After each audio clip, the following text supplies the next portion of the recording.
السلام علیکم، کیسے ہیں آپ سب؟ امید ہے خیر خیریت سے ہوں گے۔ اس دعا کے ساتھ جہاں رہیں ہنستے رہیں مسکراتے رہیں، دوسروں کے چہرے پر خوشیاں بکھیرتے رہیں۔ ناول رمز جنون، تحریر ہے نور آصف کی، ایپیسوڈ نمبر 70 پارٹ 3۔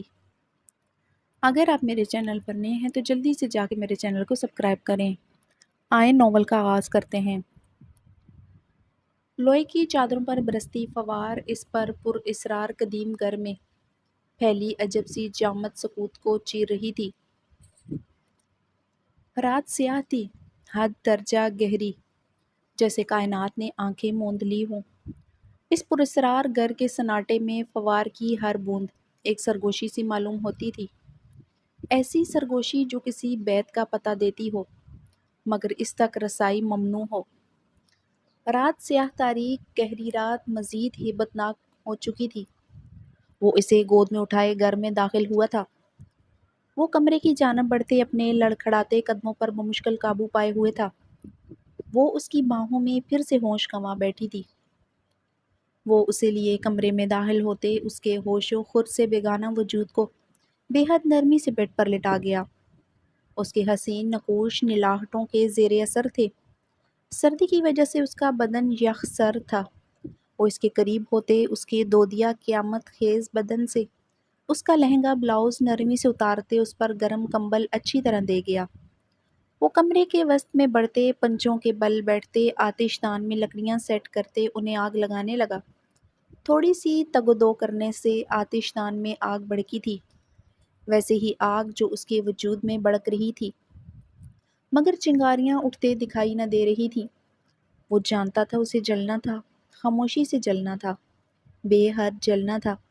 کتنی ہی دیر، کتنے ہی لمحے، کتنے ہی گھنٹے، کتنے ہی دن، کتنے مہینوں، یا پھر تا عمر، تا قیامت۔ وہ پنجوں کے بل بیٹھے اپنی سبز نم آنکھیں آتش دان کی بڑکتی آگ پر جمائے ہوئے تھا۔ آتش دان کی بڑکتی آگ کا سلگتا دھواں اس کی آنکھوں سے پانی نکال رہا تھا۔ اس نے حیران ہوتے آتش دان کے پیچھے جلتی ہوئی سرخ دیوار کے نقش و نگار کو دیکھا۔ آتش دان کے دھوئیں کے لیے چمنی اسی دیوار سے باہر کی طرف نکالی گئی تھی۔ پھر سلگتے دھوئیں سے یہ کمرہ کیوں بھر رہا تھا؟ وہ سیاہ گیلے ٹراؤزر میں ملبوس پنجوں کے بل بیٹھے اپنی نگاہیں جھکائے ہوئے تھا۔ مزید چلتی آگ پر نگاہیں جمائے رکھتا، سبز آنکھیں ٹوٹ کر برسنے لگتی۔ یقیناً آتش دان خراب ہو چکا تھا۔ چمنی میں کوئی بلاکیج آ گئی تھی۔ بارش تھمنے کے بعد وہ آتش دان کی چمنی چیک کرنے کا ارادہ رکھتا تھا۔ وہ سر چکائے عجب سی سوچوں کے تانے بانے بن رہا تھا، یا وہ اذیت ناک سوچوں سے بچنے کے لیے خود کو مختلف سوچوں میں الجھا رہا تھا۔ اس کی سبز آنکھوں سے دو آنسو ٹپکتے نیچے بچھی گرم سفید قالین میں جذب ہو چکے تھے۔ وہ اب سر جھکائے مدھم سا مسکرایا تھا۔ وہ آگ پر نگاہیں نہ بھی جماتا، برسنا تو پھر بھی تھا ان آنکھوں نے۔ دل پر جو زخم ہے وہ دکھائیں کسی کو کیا، اپنا شریک درد بنائیں کسی کو کیا۔ ہر شخص اپنے اپنے غموں میں ہے مبتلا، زندان میں اپنے ساتھ رلائیں کسی کو کیا۔ وہ سر جھکائے زیر لب بولتے رو پڑا تھا۔ آہ! یکدم وہ چیخا تھا۔ ضبط کا دہارا چھوٹ گیا تھا۔ وہ چیختا نہ تو اس کا دل پھٹ جاتا۔ وہ پنجوں کے بل بیٹھتے اس ٹین اور لوہے کی چادر پر مشتمل چھت کو دیکھتے چیخ رہا تھا، جس کے اندر کی جانب لکڑی کے جالے لگے تھے۔ آہ! وہ چھت کی طرف دیکھتے شدت گریہ سے چیخ رہا تھا۔ اس کی وحشت زدہ کربناک چیخیں سننے والا کوئی نہ تھا۔ میں نے اس کی سبز آنکھوں سے عشق کیا، میں نے اس کی سانسوں سے عشق کیا، اسے دل کی سب سے اونچی مسند پر بٹھایا تھا، اتنی شدت سے اسے چاہا تھا۔ آہ! وہ اپنے دل پر ہاتھ رکھے شدت کرب سے چیخ رہا تھا۔ وہ جانتی ہی نہ تھی وہ کیا کر چکی تھی، وہ کیا کہہ چکی تھی۔ بے رحمی کی اگر زندہ مثال ہوتی تو اس کا نام سر فہرست آتا۔ مسز خان! وہ دل پر ہاتھ رکھے پیچھے کی جانب ڈھہ گیا۔ اب وہ اپنے دونوں ہاتھ زمین پر رکھے چھت کی طرف دیکھتے کہکے لگا رہا تھا، وہی وحشی کہکے جو وہ 22 سال سے لگاتے آ رہا تھا۔ یہ کہکے صرف ہیبت ناک نہ ہوتے تھے، ان میں ایک درد کا عالم ہوتا تھا جو کوئی نہیں جان سکتا تھا۔ نہ بلند و بانگ پہاڑ، نہ یہ ساکت پتھر کی دیواریں۔ رات کی سیاہی صبح کی سپیدی میں تبدیل ہو کر بھی اپنا رنگ نہ بدل سکی تھی۔ گلاس ونڈو سے صبح کا منظر رات والا ہی دکھائی دے رہا تھا۔ رات آندھیوں کے جکڑ سے ہلتے درخت جو چامت کھڑے تھے، ان کے پتوں سے پانی قطروں کی مانند ٹپکتے نم زمین کو مزید نم کر رہا تھا۔ وہ سگریٹ انگلیوں میں دبائے گہرے کش لیتے گلاس ونڈو کے قریب کھڑا باہر نکائیں جمائے ہوئے تھا۔ اس میں ہمت نہیں تھی دوبارہ اس معصوم وجود کے پاس جاتا، اس کے نیلے چہرے پر محرومیوں کے سائے دیکھ سکتا، سب سے بڑھ کر اپنی وہ ڈھائی ہوئی وہ درندگی جس کے نشان اس کے جسم پر نہیں بلکہ روح پر تھے۔ کوئی اور وہ درندگی دیکھ سکتا کہ نہ دیکھ سکتا، مگر وہ دیکھ سکتا تھا۔ وہ اس کی روح پر لگے زخموں کو دیکھ سکتا تھا۔ کیا تمہارا سائر خان چھوڑ کر چلا گیا تمہیں؟ وہ اس کی آنکھوں میں آنکھیں ڈالے استہزائیہ مسکرا رہا تھا۔ وہ پھٹی پھٹی ہراساں نگاہوں سے اسے دیکھ رہی تھی۔ وہ کچھ کہنا چاہتی تھی مگر وہ اس کے خوف سے اپنے کپ کپاتے لب بینچ سی گئی تھی۔ وہ کچھ کہہ نہ سکی تھی۔ وہ دردناک یادوں کے گرداب میں ایک بار پھر سے بہتا چلا گیا تھا، جس گرداب سے وہ شاید اب ساری عمر نہ نکل سکتا۔ بالکل ٹھیک کیا اس نے۔ تم جیسی لڑکیوں کو ایسے ہی چھوڑ کر چلا جانا چاہیے تاکہ تم جیسی لڑکیوں کو سمجھ آئے ماں باپ کی عزت ناموس کیا ہوتی ہے۔ تمہاری جیسی لڑکیوں کا انجام سڑک کی دھول ہونا چاہیے۔ وہ اس پر ہرا رہا تھا۔ وہ اس کی ہراہٹ پر پسینے سے تر ہو رہی تھی۔ آریان خانزادہ جلتا سگریٹ دانتوں میں دبائے اپنے مضبوط ہاتھ گلاس ونڈو پر ٹکا گیا۔ کل وہ پسینے سے تر ہو رہی تھی، آج وہ پسینے سے تر ہو رہا تھا۔ پانی، وہ کپ کپاتے لبوں سے اس سے پانی مانگ رہی تھی۔ پانی دے دوں تمہیں؟ میرا بس چلے تو تم جیسی لڑکیوں کو زمین کی تہہ میں زندہ دفنا دوں، سنسار کر دوں تم جیسی عورتوں کو جو اپنے یار کے لیے اپنے ماں باپ کو چھوڑ آتی ہیں۔ جانتی ہو کتنے جنازے اٹھتے ہیں پیچھے؟ وہ اس پر جھکے سوال کرتے ہرا رہا تھا۔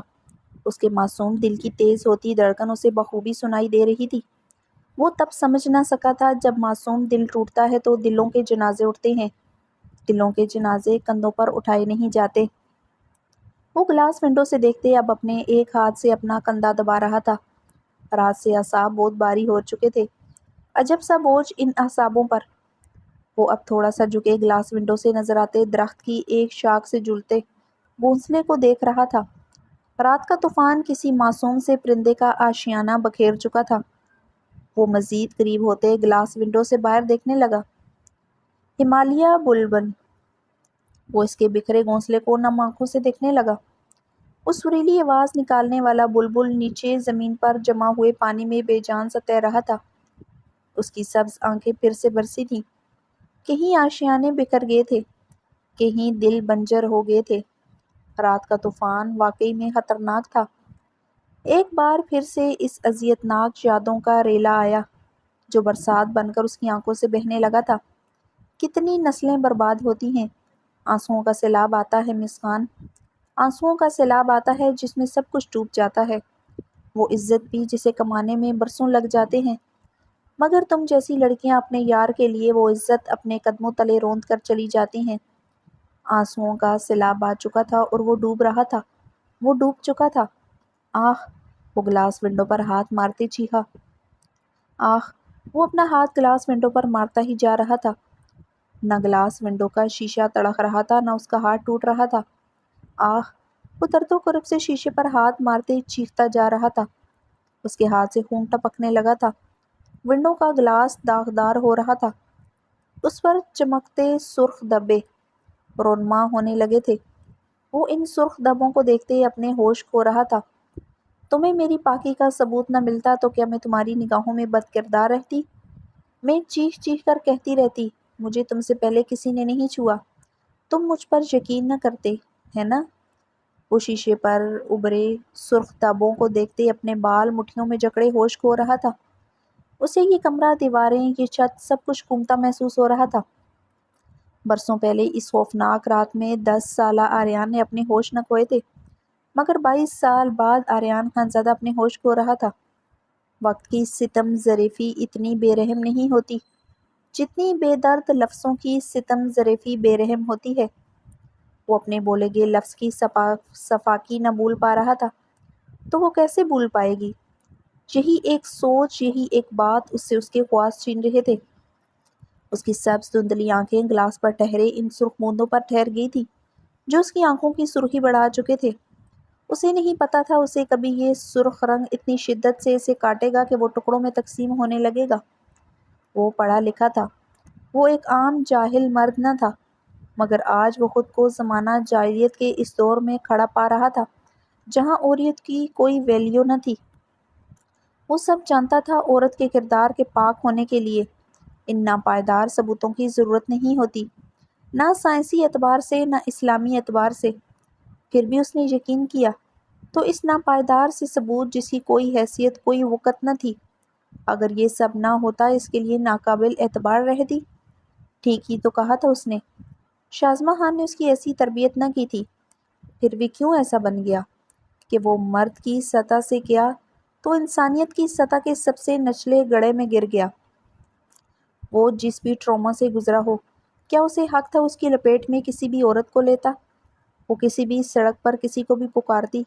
وہ کون ہوتا تھا اس کے بارے میں غلط سوچنے والا، کسی بھی لڑکی کے کردار پر سوال اٹھانے والا؟ ماضی کی کتاب کے اوراق میں وہ سیاہ شخصیت کا حامل انسان تھا جس نے اس کا چہرہ سیاہ مسخ شدہ کر دیا تھا۔ وہ آئینے میں اپنا چہرہ دیکھنے تک کی ہمت نہ کر پا رہا تھا۔ وہ یکدم حواس کھوتا زمین پر اوندے منہ گر چکا تھا۔ جلتے تپتے دل و دماغ کو راحت ملی تھی۔ وہ بھی ہوش و خرد سے بیگانہ پرسکون ہو رہا تھا۔ ہوش کھونے میں کتنا سکون تھا، کوئی آریان خانزادہ سے پوچھتا۔ وہ بند ہوتی آنکھوں سے نم سا مسکرایا تھا۔ کاش 22 سال پہلے کی اس رات وہ بھی ہوش کھو دیتا تو وہ آج ٹراما میں نہ ہوتا جو اس کے ساتھ کسی معصوم کی زندگی برباد کر چکی تھی۔ اس کے بند ہوتی آنکھوں سے آنسو بہہ رہے تھے۔ اس کے دل کی طرح آنکھوں پر بھی بوجھ بڑھتا جا رہا تھا۔ اس کا دماغ سیاہ تاریکی میں ڈوب رہا تھا۔ کمرے میں اب گمبھیر خاموشی چھائی تھی، مگر دو نفوس کی بے چین سانسیں اس گمبھیر خاموشی کو جیسے توڑ رہی تھیں۔ ہاتھ آؤ تو بدھ، ہاتھ نہ آؤ تو خدا ہو۔ عقل میں جو گر گیا، لا انتہا کیوں کر ہوا؟ جو سمجھ میں آ گیا، پھر وہ خدا کیوں کر؟ روح کو جسم کے پنجرے کا بنا کر قیدی، اس پہ پھر موت کا پہرہ بھی بٹھا رکھا ہے۔ دے کے تدبیر کے پنچھی کو اڑانے تو نے دام تقدیر میں ہر سمت بچھا رکھا ہے۔ کر کے آرائش کونین کی برسوں تو نے ختم کرنے کا بھی منصوبہ بنا رکھا ہے۔ لامکانی کا بہرحال دعویٰ بھی، تمہیں نحن و اقرب کا بھی پیغام سنا رکھا ہے۔ ہر برائی وہ بلائی، یہ جہنم وہ بہشت، اس الٹ پھیر میں فرماؤ تو کیا رکھا ہے۔ جرم آدم نے کیا اور سزا بیٹوں کو، عدل و انصاف کا معیار کیا رکھا ہے۔ وہ آہستہ آہستہ ہوش میں آ رہا تھا۔ اس کی پلکوں پر جن پر گہرا بوجھ تھا وہ کپ کپا رہی تھی۔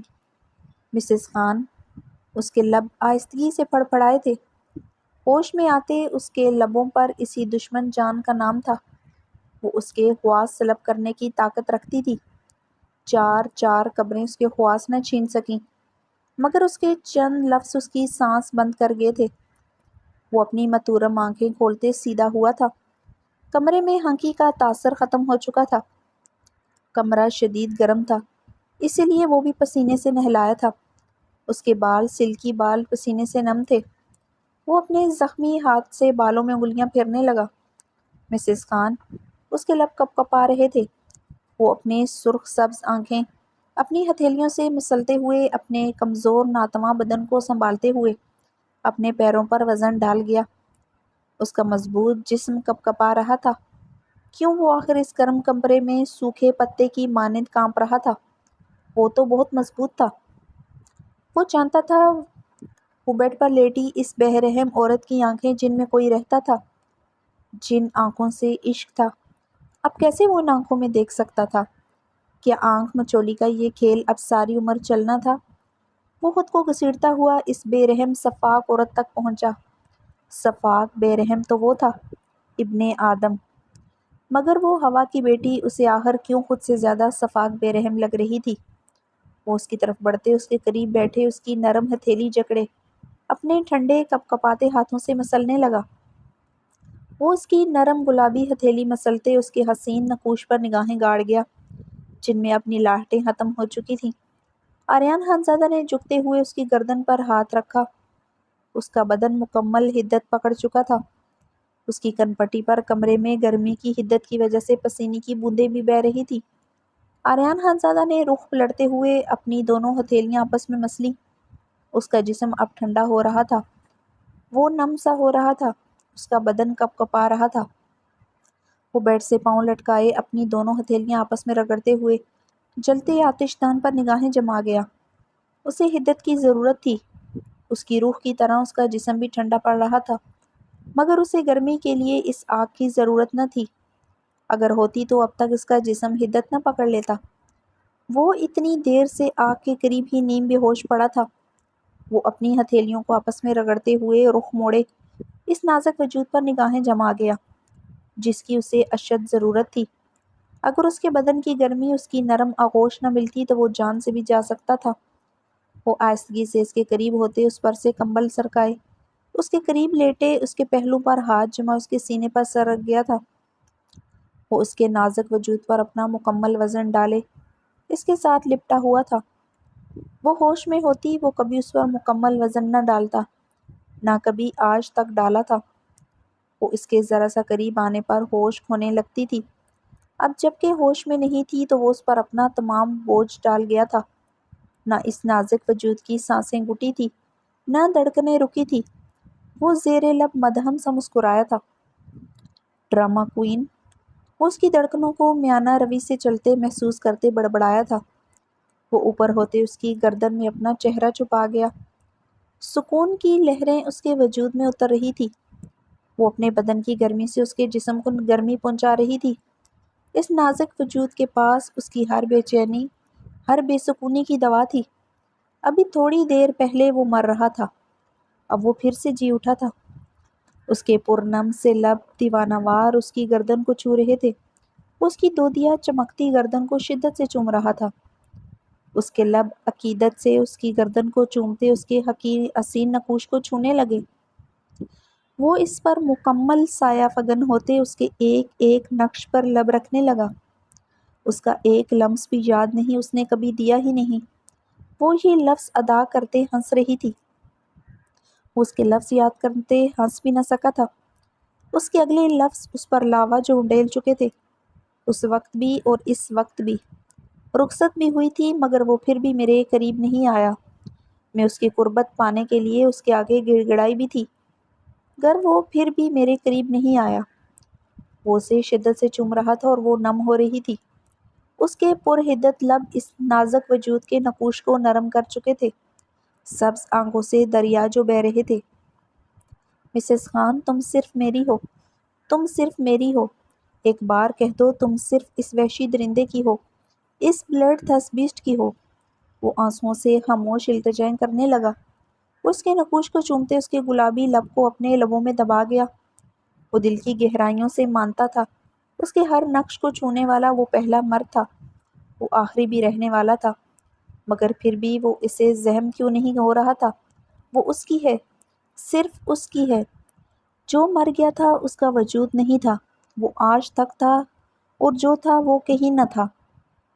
کیوں؟ وہ اس کے لبوں کو چھوتے پھر سے پہاڑ کی دوسری چوٹی پر جا کھڑا ہوا تھا۔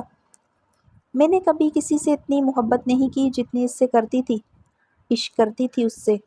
وہ تب میرا محرم بنا جب اسے اور مجھے ہوش بھی نہ تھا، مگر جیسے جیسے میں بڑی ہوتی گئی وہ میرا سب کچھ بنتا گیا۔ وہی تو تھا جس کی وجہ سے میں اتنے سالوں سے زندہ تھی۔ اس بے رحم عورت کے لفظ بلڈ تھرسٹ بیسٹ کے دل میں تیر کی طرح پیوست ہو رہے تھے، لب میں لب پیوست ہوئے تھے۔ آنسوؤں کی آمیزش ایک دوسرے کے حلق میں گلتی جا رہی تھی۔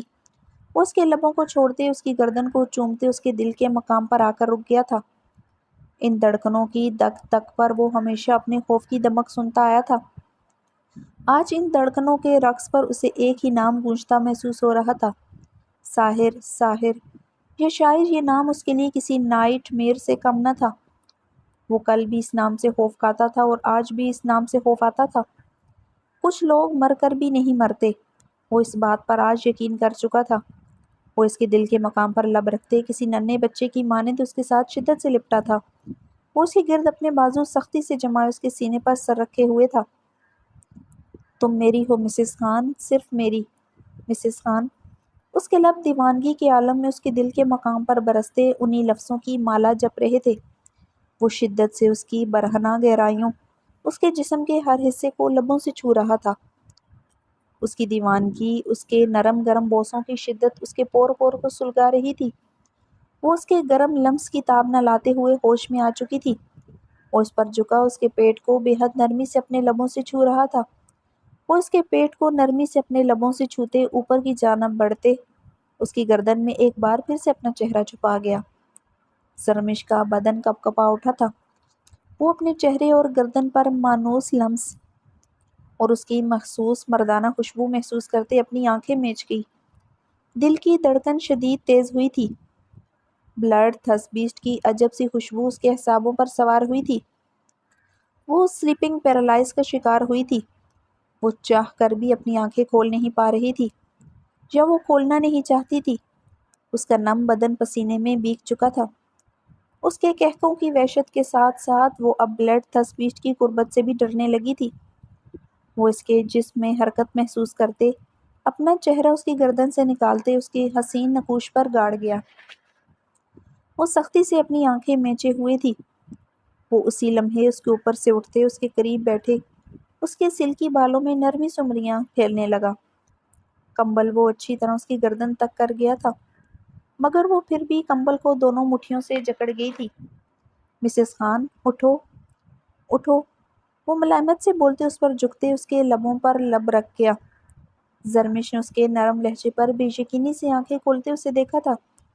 وہ اس کی بے یقینی پر اپنی نگاہیں چراتے ہوئے بیڈ سے اٹھتے آتش دان کی طرف بڑھا، جہاں اس نے زمین پر اس کا لہنگا سوکھنے کے لیے بچھایا تھا۔ آگ کی تپش سے اس کا لہنگا خشک ہو گیا تھا۔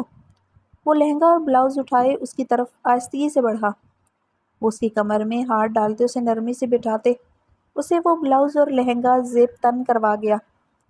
وہ مجسم سی اسے بھیگی گلابی ستارے چلملاتی آنکھوں سے دیکھ رہی تھی۔ وہ اسے اپنے سینے میں بینچے اس کی بلاؤز کی ڈوریاں بڑے احتیاط سے کراس ورڈ میں باندھنے لگا۔ اسے اس سرخ جوڑے میں بہت گہری نگاہوں سے دیکھا تھا۔ وہ ڈوریاں کیسے بندھی تھی وہ جانتا تھا۔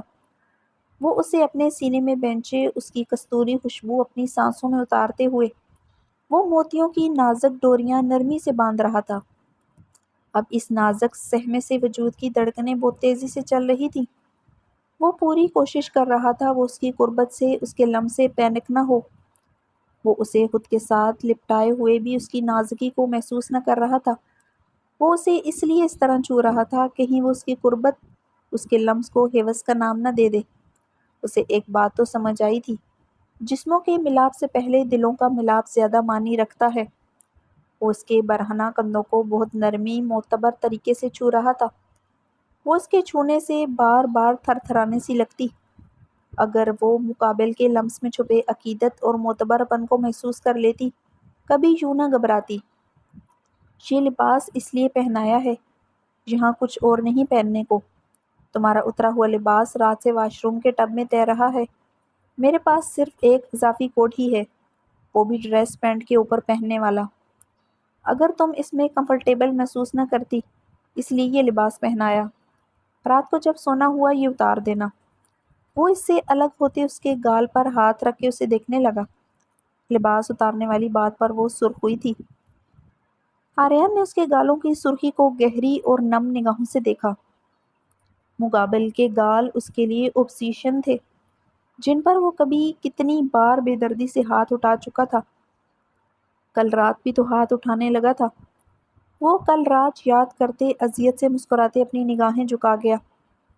اٹھو، وہ اس کا ہاتھ پکڑے اسے بے حد نرمی سے بیڈ سے اتارتے آتش دان کی طرف بڑھا۔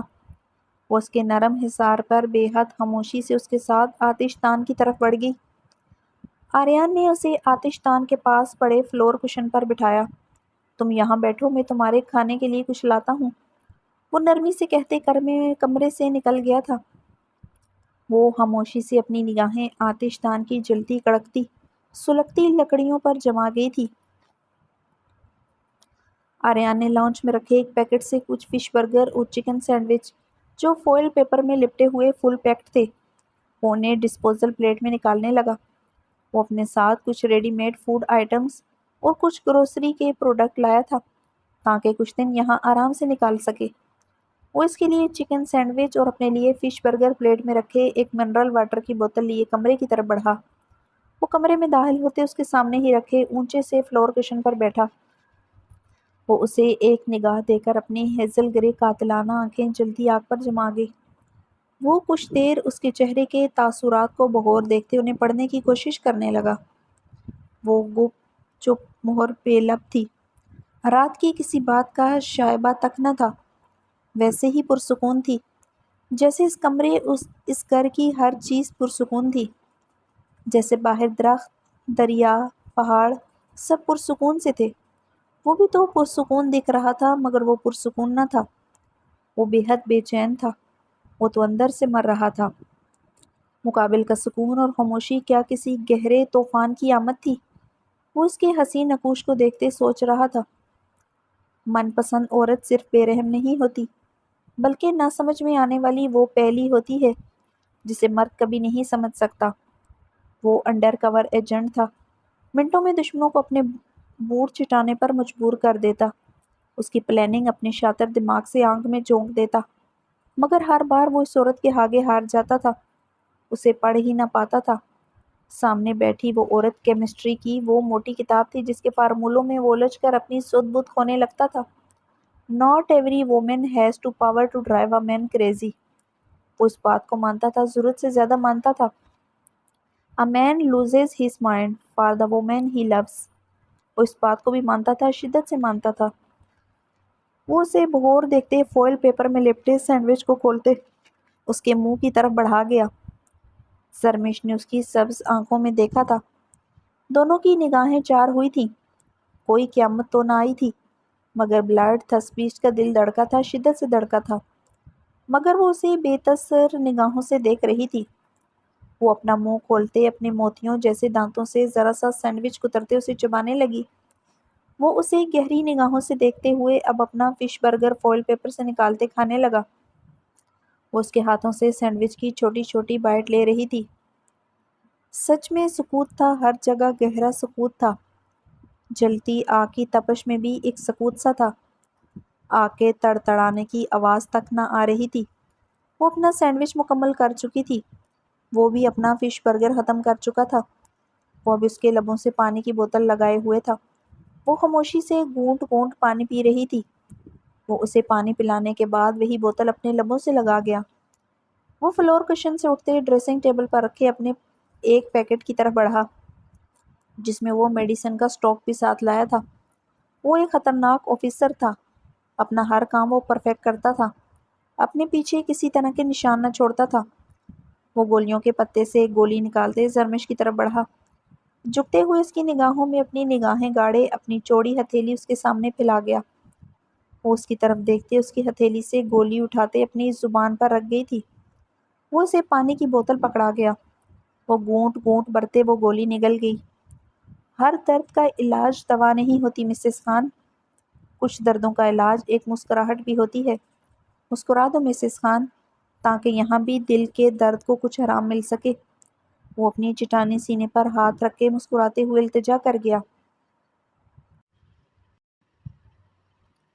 وہ اس کی طرف دیکھتے مدہم سا مسکرائی تھی، اس کی مسکراہٹ پر وہ بے یقین ہوا تھا، دل دھڑک دھڑک کر سینے سے باہر آیا تھا۔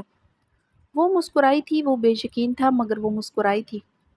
وہ پھر سے جلتے آتش دان کی طرف نگاہیں جما گئی تھی، اس کی کچھ لٹیں اس کے سرخ گال کو چھونے لگیں جو آتش دان میں جلتی آگ کی حدت کی وجہ سے سرخ ہو رہے تھے۔ Even when your lock of hair touches your cheek۔ وہ اسے نرمی سے جکڑے اپنے قریب کرتے اپنی گود میں بٹھا گیا۔ زرمش اس کی گود میں بیٹھے اس کی شانوں پر ہاتھ رکھے اس کی سبز آنکھوں میں دیکھ رہی تھی، وہ بھی اس کی ہیزل گرے آنکھوں میں دیکھ رہا تھا۔ دونوں کی دھڑکنیں ایک دوسرے کے سینے میں بجتے ایک دوسرے کو سنائی دینے لگی تھی۔ وہ اس کے گال پر بے حد نرمی سے انگلیاں پھیرتے ہوئے اسے گرم گہری نگاہوں سے دیکھ رہا تھا۔ Kissing the most beautiful woman in the world is a blessing from God for this bloodthirst beast. You are a miracle, my lady love. دنیا کی سب سے خوبصورت عورت کو چومنا اس بلڈ تھرسٹ بیسٹ کے لیے خدا کی طرف سے بلیسنگ ہے۔ تم معجزہ ہو۔ Start to feel jealous. اس کی طرف جھکتے اس کے کان میں مدھم سرگوشی کرتے اس کے کان کی لوح کو چوم گیا۔ وہ اپنی نگاہیں جھکا گئی تھی۔ وہ اس کی جھکی نگاہیں بغور دیکھتے اس کے سامنے فلور کشن پر بیٹھتے اسے کلائی سے جکڑے اس کی گردن پر جھکا۔ وہ اسے نرمی سے چوم رہا تھا۔ وہ اس کے لمس پر آنکھیں موند گئی تھی۔ وہ اس کی کمر پر اپنے بازوؤں کا حصار مضبوط کرتے اسے عقیدت سے چومتا جا رہا تھا۔ وہ اس طرح اپنے بولے گئے لفظوں کا مداوع کر رہا تھا۔ معافی مانگنے کے لیے اس کے پاس کوئی لفظ ہی نہ تھے۔ سرمش کا ہاتھ اس کے گنے بالوں میں سرسرانے لگا تھا۔ وہ بے یقین ہوتا ایک بار پھر سے اس کے چہرے پر نگاہیں گاڑ گیا۔ وہ آنکھیں موندے ہوئے تھی۔ تم حیات ہو، تم آب حیات ہو، تم دھڑکن ہو، تم جان ہو، تم میری مسز خان ہو۔ وہ اس کی تھوڑی کو اب نرمی سے چوم رہا تھا۔ آتشدان کی آخری سلگتی جلتی ہوئی لکڑی بجھ چکی تھی۔ کمرے کی تمام بتیاں گل ہو چکی تھی۔ سولر پینل کی بیٹریز ڈیڈ ہو چکی تھی۔ سورج آج نکلا ہی نہ تھا۔ دن پھر سے رات کی سیاہی کی طرح دکھائی دے رہا تھا۔ کمرے میں دو نفوس کی گہری سانسیں گونج رہی تھیں۔